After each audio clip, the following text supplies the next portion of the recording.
大家好，我是 Jackie。今天我来分享怎么在家里做出又香又辣又脆的炸鸡翅。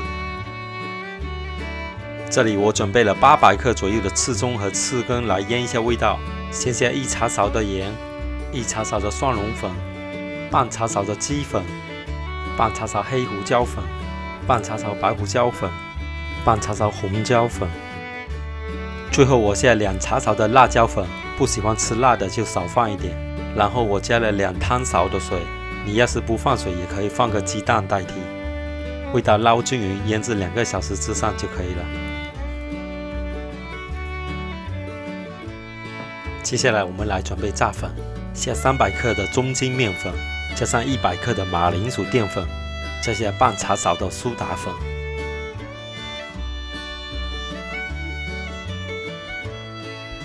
鸡翅腌好，可以放到面粉里，两面裹住面粉，像这样稍微压结实一点。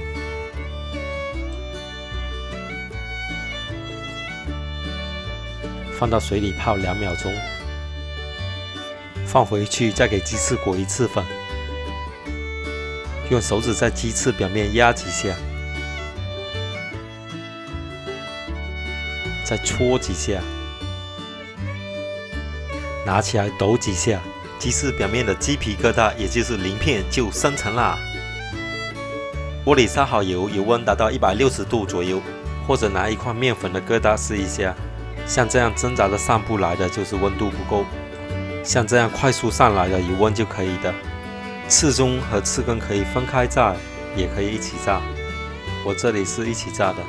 放完鸡翅之后，把持的中大火让鸡翅炸定型。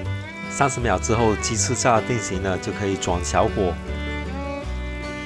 翅中炸3到4分钟左右，翅根肉比较厚，多炸1分钟。炸好鸡翅之后，捞干油渣，把油温升高到200度，鸡翅再放进去复炸30秒。30秒之后，这又香又辣、皮又波波脆的鸡翅就做好了。要是喜欢这个鸡翅的朋友，给我一个赞吧，也请还没订阅我频道的朋友订阅一下哦。谢谢你们的观看，我是 Jackie， 我们下期再见。